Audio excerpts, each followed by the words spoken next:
بسم اللہ الرحمن الرحیم ویل لکل ہمزۃ لمزہ.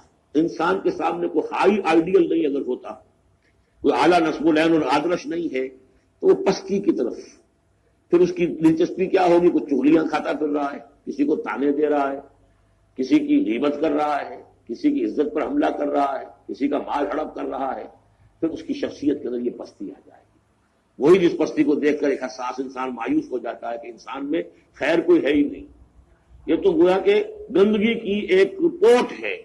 کسی سے پوچھ لیجئے، کوئی کہے گا سیکس، اور سیکس اتنا کہ باپ اگر بیٹی کو محبت بھری نگاہ سے دیکھ رہا ہے تو وہ بھی سیکس ہے. ماں اگر بیٹے کے جسم پر کوئی شفقت سے ہاتھ پھیرے تو اس میں بھی سیکس ہے. یہاں تک پتا ہو یہ کہ انسان کے اندر کوئی اعلیٰ جذبہ، کوئی اعلیٰ فکر ہے ہی نہیں. کسی کوئی بتائے ہمیں.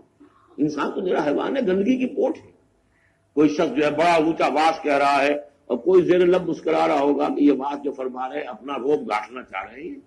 کوئی ان کی اور کوئی غرض ہوگی، وہ شاید کوئی نذرانہ ملنا ہو انہیں جس کے لیے واز فرما رہے ہیں. واز تو بڑا عمدہ ہے، لیکن انسان جانتا ہے کہ بڑے گھٹیا انسان کے بالعموم جو موٹیوز ہیں انتہائی گھٹیا ہوتے ہیں، جس سے کہ فطرت سے انسان جو ہے مایوس ہو جاتا ہے کہ شاید انسان کو خیر ہے ہی نہیں. اسی لیے وہ 4 قسمیں کھائیں تھیں، والتین والزیتون وطور سینین وہذا البلد الامین لقد خلقنا الانسان فی احسن تقویم. کیا محمد انسان نہیں تھے؟ کیا موسیٰ انسان نہیں تھے؟ کیا عیسیٰ انسان نہیں تھے؟ کیا نوح انسان نہیں تھے؟ انسانی عظمت کے اوپر اتنی بڑی بڑی گواہیاں موجود ہیں. لیکن جب پستی پر آتا ہے تو واقع ہے کہ اس سے پست کوئی نہیں. پھر اسفل سافلین. جتنا کینہ انسان میں پیدا ہو جاتا ہے اونٹ کے اندر نہیں ہے. جتنی شہوت انسان میں پیدا ہو جاتی ہے سور میں نہیں ہوتی. یہ ساری چیزیں جو ہے نقالی جتنی انسان کرتا ہے اتنا آپ کسی بندر میں نہیں دیکھیں گے نقالی کرتے ہوئے. اور جتنا یوں سمجھیے کہ انسان کے اندر خونخواری پیدا ہو جاتی ہے، بھیڑیوں کو مار دے جاتا ہے. جو کچھ ہوتا ہے جب نیشنلزم کا بھوت سوار ہوتا ہے سر پر، بچوں کو، چھوٹے چھوٹے بچوں کو اچھال کر بلموں میں اور نیزوں کے اندر کون پروتے رہے؟ انسان پروتے رہے. سن 47 میں تو روئے گئے کہ نہیں؟ وہ انسان تھے، بیڑیے سمجھاتا. کوئی بڑی ایسا کام نہیں کرے. ویل لکل ہمزۃ لمزہ. بڑی خرابی ہے اس شخص کے لیے کہ جو عیب چنتا رہتا ہے لوگوں کے اور تانے دیتا رہتا ہے. الذی جمع مالا وعددہ. جس کی ساری سعی جو اسی میں رہی، مال کمایا اور اسے گنتا رہا. اب میرے ایسٹس اتنے ہو گئے، آج کی بیلنس شیٹ اس سال کی جو ہے اس میں یہ اضافے ہو گئے. یحسب ان مالہ اخلدہ. کچھ گمان یہ کرتا ہے شاید کہ اس کا مال اسے ہمیشہ باقی رکھے گا. ظاہر بات ہے آدمی جانتا ہے مجھے مرنا ہے، لیکن اسی مال کو صرف کر کے وہ کوئی ایسے نشانات دنیا میں چھوڑ کے جانا چاہتا ہے کہ جس سے اس کا نام زندہ رہے. پیرامڈز کیوں بنائے گئے؟ calm and self-possessed, still and resolute. The pyramids, یہ اہرام مصر اتنے اونچے اونچے، ہزارہا انسان اس پہ لگے رہے ہوں گے تب یہ بنے ہوں گے. کتنی بڑی بڑی چٹانیں، کتنے لوگ ان کے نیچے دب کر مرے ہوں گے. Pyramids echo unto eternity, the defiant cry of man's will to survive and conquer the storms of time.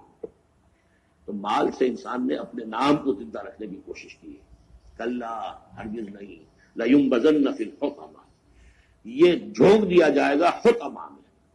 وَمَا أَدْرَاكَ مَا الْحُطَمَةُ. تم جانتے ہو کہ وہ کیا ہے؟ حطمہ کیا ہے؟ نار اللہ الموقدہ. وہ آگ ہے سلگائی ہوئی، التی تطلع علی الافئدہ، جو دلوں کے اوپر بھڑکے گی. اب یہ آگ کون سی ہوگی؟ ایک تو ہمارے زمانے میں ایک صاحب تھے، اگرچہ وہ کوئی عالم دین تو نہیں تھے، انگریزوں کی فوج میں رہے تھے تو کچھ انہوں نے چیزیں پڑھی تھی. وہ اس حطمہ کو ایٹم سے تعبیر کرتے ہیں. اور ایٹم کا جو بھی ہوتی ہے، جو آپ کو معلوم ہے کہ پھر اس سے جو پھیلتی ہے اس کی، چاہے وہ براہ راست آگ نہیں ہوتی، وہ اس کا فال آؤٹ جو ہے وہ یقیناً جو ہے جو چیر کے انسان کے وجود کو چلا جاتا ہے. یہ چیزیں ہیں. کون کون سی آگیں ہیں آپ سمجھیے. ایک آگ تو وہ ہے لکڑی سے ہمیں جلائی ہے، وہ جلاتی ہے تو اس کو جلاتی ہے. ایک آگ وہ ہے جو انفرا ریڈ ریز ہے، الٹرا وائلٹ ریز ہے، یہ کوئی اور ریز ہے. یہ کھال کو کچھ نہیں کہتی، اندر جا کے آپ جسم کے جس حصے کو چاہتے ہیں اسے حرارت پہنچاتی ہے. وہ آگ جو ہے نار اللہ الموقدہ التی تطلع علی الافئدہ، دلوں پر جا کر وہ روشن ہوگی. انہا علیہم مؤصدہ. پھر وہ ان پر بند کر دی جائے گی تاکہ ساری حرارت انہی کے اوپر رہے. فی عمد ممددہ. بڑے اونچے اونچے لمبے ستونوں میں. بارک اللہ لی ولکم فی القرآن العظیم ونفعنی وإیاکم بالآیات والذکر